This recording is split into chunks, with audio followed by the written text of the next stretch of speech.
Nafiasu, chapitre 20. Ce matin-là, Nafiasu était sortie faire des courses. Elle roulait lentement l'esprit ailleurs.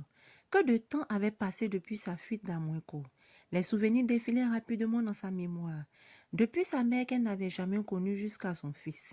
Cette dernière évocation lui fit froncer le front. Innocent avait grandi et était devenu un beau petit garçon. Elle se demandait toujours où elle devait le situer sur l'arbre généalogique, comme un petit frère ou comme un fils. Toute à ses réflexions, elle ne vit pas la vieille femme qui traversait la rue comme une somnambule. Maman Renée avait elle aussi l'esprit ailleurs. Elle n'avait pas fait attention au feu qui était vert. Une jeune femme au teint clair de l'autre côté de la route avait attiré son attention. Elle se hâtait de l'atteindre, d'où son empressement à traverser la voie sans prendre la précaution de s'assurer qu'il n'y avait pas de voiture en vue. L'accident n'aurait pas eu lieu si l'une des deux femmes avait fait un effort d'attention. Il fut heureusement peu grave car la voiture ne roulait pas à vive allure. Les voies du destin sont souvent insondables. Le hasard venait d'agir en faveur des deux femmes à leur insu. Pourtant, en raison du trouble provoqué dans leur esprit par l'accident, elles ne purent se reconnaître sur le champ. Nafiasu sortit en hâte de la voiture et se précipita pour relever la vieille dame. Quelques passants l'aidaient à installer la femme dans la voiture. Elle s'en voulait de n'avoir pas été prudente. On lui avait pourtant signifié à l'auto-école de ne jamais être distraite au volant. Elle avait appliqué cette règle à la lettre jusqu'à présent. Maman Renée avait eu quelques écorchures, sans gravité heureusement. Sur le chemin de l'hôpital, Nafiasu s'excusait auprès de la vieille femme, tout en gardant les yeux braqués sur la route pour ne pas commettre un autre accident. « Pardonnez-moi, madame, je ne l'ai pas fait exprès, je vais m'occuper de tous vos soins. » Maman Renée avait le regard fixé sur les passants. La jeune femme de tout à l'heure avait disparu. Maudit accident. J'étais sur le point de retrouver ma petite fille. Oh, Nafiasu, la retrouverai-je jamais? Pensa-t-elle. Puis elle soupira en lançant. Oh, ma petite Nafiasu. Nafiasu sursauta en entendant son nom. Elle se retourna, jeta un regard furtif à la femme adossée sur le siège arrière du véhicule et c'est alors qu'elle reconnut sa grand-mère. La vieille femme avait le visage toujours tourné vers le trottoir. Mais dans l'esprit de Nafiasu, il n'y avait pas l'ombre d'un doute. Cette vieille femme, c'était Maman Renée. Nafiasu gara sa voiture sur le côté pour ne pas gêner la circulation. Ses mains tremblaient.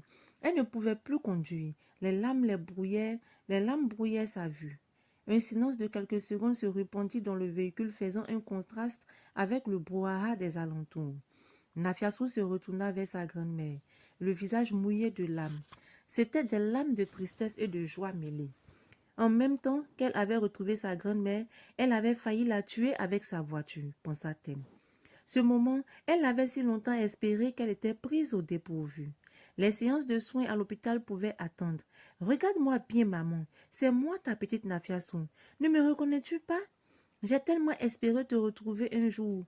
Mais pour moi, c'était un rêve impossible. » Maman Renée regarda attentivement Nafiasu pour la première fois depuis l'accident dans les yeux.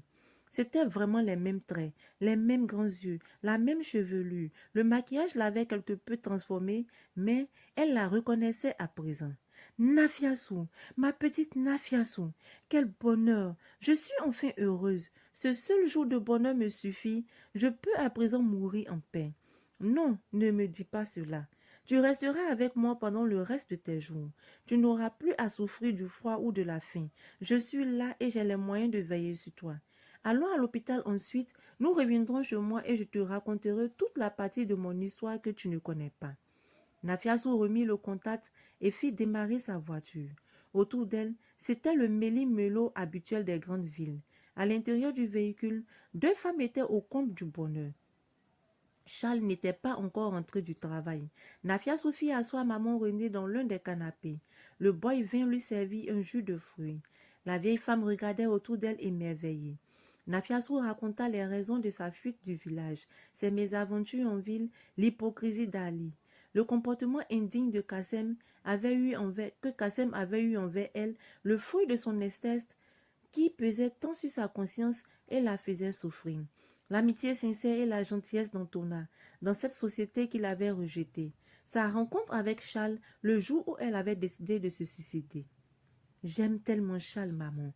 Il représente une partie de moi. Je lui dois beaucoup. Il m'a comprise et m'a forgée. Il est si bon. Je lui ai raconté toute la vérité, mais il ne m'a pas blâmé.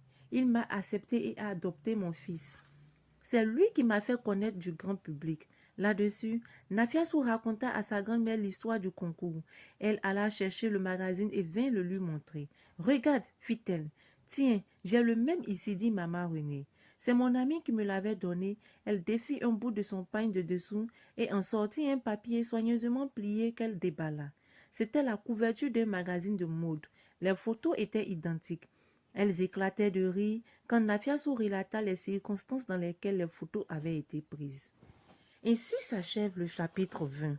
Ah, le destin, comme le dirait l'autre. Le destin a permis à ce que ces deux femmes puissent se rencontrer aujourd'hui. Nous verrons la suite du roman dans les derniers chapitres. À très bientôt!